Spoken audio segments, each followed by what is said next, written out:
Hey everybody, welcome back to the channel. This is Guns and Gadgets. My name is Jared, and I bring you Second Amendment news every single day, multiple times a day. Today's the second time I'm bringing something to you. If you want to stay in the know related to the Second Amendment, whether it's legislation or litigation or anything in between, no matter where it happens, subscribe to the channel down below. And right now I'm going to tell you about a letter that was sent to Speaker McCarthy about House Joint Resolution 44, which we've talked about a few times, had Jim Jordan on the channel to talk about it.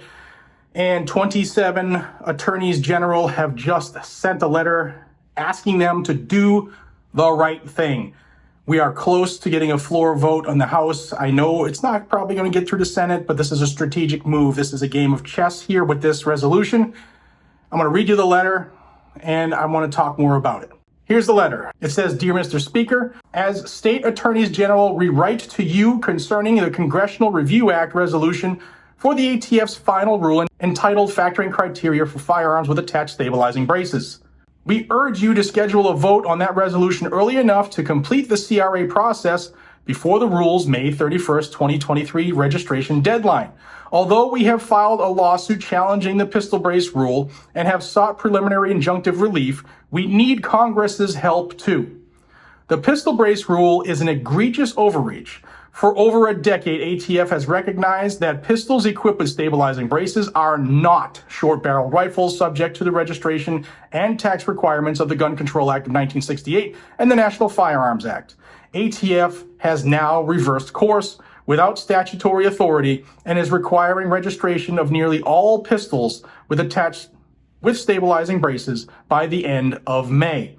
If an individual fails to register or otherwise dispose of a pistol equipped with a brace, then that person will be guilty of a serious federal felony. Pistol braces are simply orthotic devices that allow users to more safely and accurately fire handguns. They were invented to help disabled combat veterans, not to assist in the commission of criminal wrongdoing. They do not convert pistols into rifles under any reasonable reading of federal law. No good reason justifies subjecting pistols equipped with braces to the requirements of federal firearm laws for short-barreled rifles. Indeed, there is little modern-day basis for short-barrel rifle requirements in the first place. ATF's contrary final rule is therefore unlawful under the relevant statutes, but it is also arbitrary and capricious for the agency to reverse course after a decade of permitting the thousands of Americans to purchase and benefit from pistol braces. Indeed, an estimated 10 to 40 million pistols with stabilizing braces are presently in circulation, and the ATF's rule requires nearly all of them to be registered with the federal government by May 31st.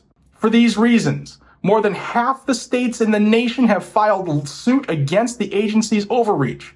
In the state's view, this measure is unconscionable and must be stopped. After all, owners of these firearms should not have to submit fingerprints and identifying information to the government to avoid felony firearms charges. Now is the time for Congress to step up too, to eliminate the deadline that owners of braced pistols are facing. Congress can pass a resolution disapproving the rule under the CRA. A resolution to do just that, House Joint Resolution 44, has already been introduced in the House with 189 co-sponsors. A companion resolution in the Senate has 47 co-sponsors. In short, there is a strong support for CRA disapproval, but only a few days remain between now and the ATF's deadline. As state attorneys general, we respectfully request that you schedule a vote on House Joint Resolution 44 in time for proceedings in the House and Senate to be completed before the May 31st deadline. Although we generally defer to you on the schedule of the House, this issue is pressing and demands immediate action.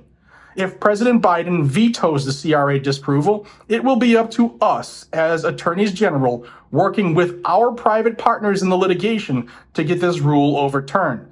But we should still try to alleviate this massive problem using the CRA when it has a chance of success. Time is of the essence. We ask that you schedule a vote as soon as possible.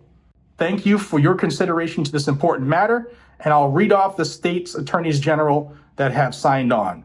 We got West Virginia, Texas, Alabama, Alaska, Arkansas, Florida, Georgia, Idaho, Indiana, Iowa, Kansas, Kentucky, Louisiana, Mississippi, Missouri, Montana, Nebraska, New Hampshire, North Dakota, Ohio, Oklahoma, South Carolina, South Dakota, Tennessee, Utah, Virginia, and Wyoming.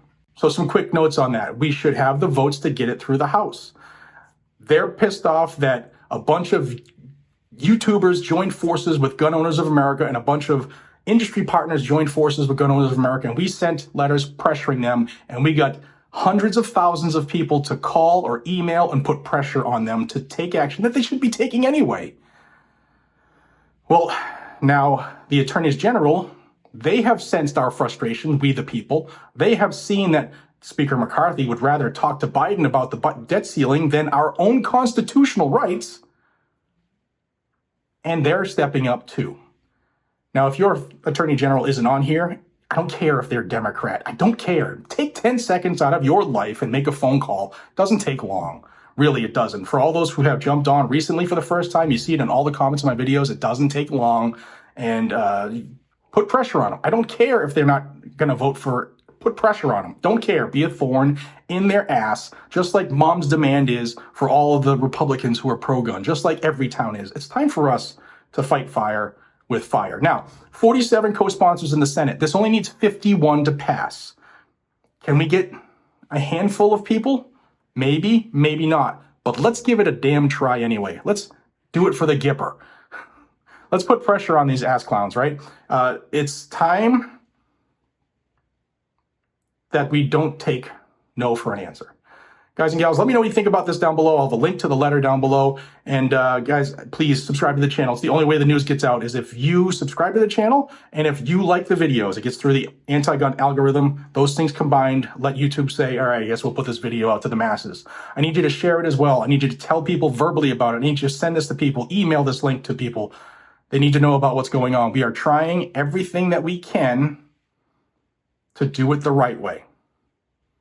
And with that said, I'll see you on the next one. Take care.